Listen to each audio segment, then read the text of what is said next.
سلااوان لێبێت ئەمڕۆ لە سنتەری قەزای خەلیفان دیارە گەڕەکی شەیدان یەکێک لەو گەڕەکە قەرەباڵغانەیە ژمارەیەکی زۆری خەڵک لەم شوێنە نیشتەجێیە. قیرتاوکردن لە چەند کۆڵانێک دەستی پێکردووە و بابەتی کۆنکرێتکردنیش لە نێو بابەتی قیرتاوکردن هەیە.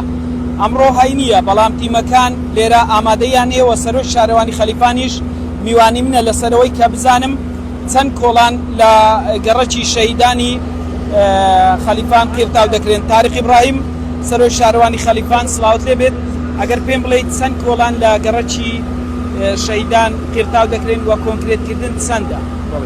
زۆر سپاس.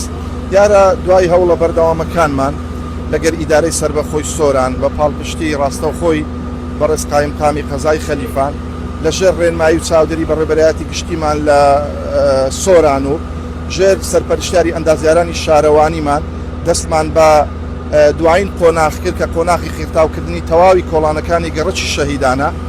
زیاتر لە 17 کۆڵان قیرتاوەکردن بە بڕی 23650 متر دووجا، لەگەر 3000 متر کۆنکریت دووجا، ئەوش بۆ سێ کۆڵانە لەبەرەوەی کۆڵانەکان هەندێک تەسکتر بوون نەمانتوانی بە قیرتاوکردن چارەسەریانکەی بەڵکو بە کۆنکریتکردن کۆنکریتیان دەکەین ئینشاءالله.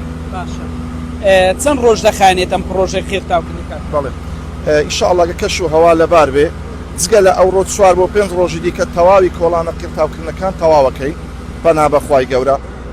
ئەوش دەگەڕێتەوە سەر لەباربوونی کەش و هەوا، چکە خۆتان دەزانێت ئێستا پشووی هەی نییە، بەڵام لەبەرەوەی سوودمان لەو کەشەی وەرگرکە هەیە دەستمان بە قۆناغی قیرتاوکردن کردووە. جگە لە گەڕەکی شەیدان چەند گەڕەک و کۆڵانێکی تریش ماوە لە نێو خەلیفان، بۆ ئەوان بەرنامە و پلانتان چییە کە پرۆژەی ڕێگاوبان یاخود قیرتاوکردن لەو گەڕەک و کۆڵانانەش دەست پێ بکات؟ بەڵێ خۆتان دەزانن چەندین ساڵە بەهۆی قەیرانی دارایی پرۆژە خزمەت گوزاریەکان تا ڕادەیەک وەستا بوون، بەڵام خۆشبەختانە و سپاس بۆ کابینەی نوێمی حکوومەتی هەرێمی کوردستان کە ئامانجیان تەنها بابرێن موچەدان و خزمەت گوزاریەکانی تر نەبوو، بەڵکو خزمەت گوزاری ڕێگاوبانش بوو. بۆیە ئێمەش وەکو خەلیفان دوای هێنانەکای ئیدارەی سربەخۆی سۆران و بە قەزابوونی خەلیفان سوودمان لەو بڕەپارانە وەرگر کە لە حکوومەتی هەرێمی کوردستان لە بۆ ئیدارەی سربەخۆی سۆران تەرخان کراوە، ئەو بەشەی بەبەر ئێمەش کەوتووە قۆناغ بە قۆناغ دەکەینە پرۆژەی خزمەت گوزاری و لە کۆڵانەکان دەکەینە خزمەت گوزاری.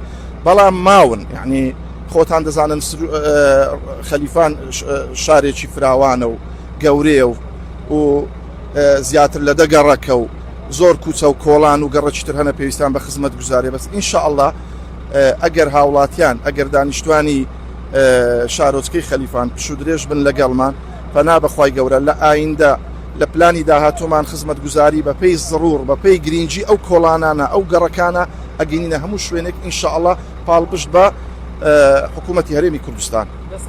سپاس لۆ ئێوەش دەست و خۆش.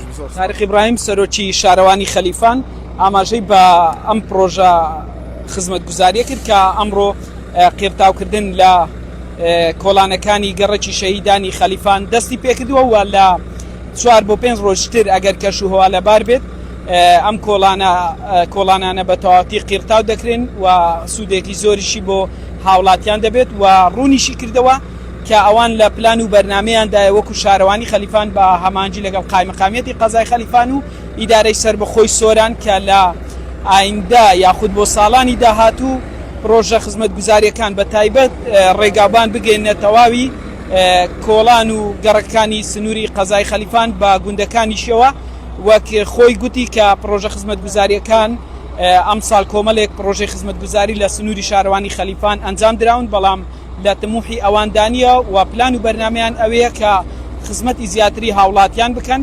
ئەمەی بینیتان بەشێک لە دیمەنەکانی کۆڵانی گەڕەکی شەیدان بوو لە نێو خەلیفان کە ئەمڕۆ سەرڕاوی پشووی فەرمیە و ڕۆژی هەینیە، بەڵام لێرە تیمەکان هەم تیمی شارەوانی هەمیش تیمی کۆمپانیا لێرە سەرقاڵی قیرتاوکردن. بەڵێ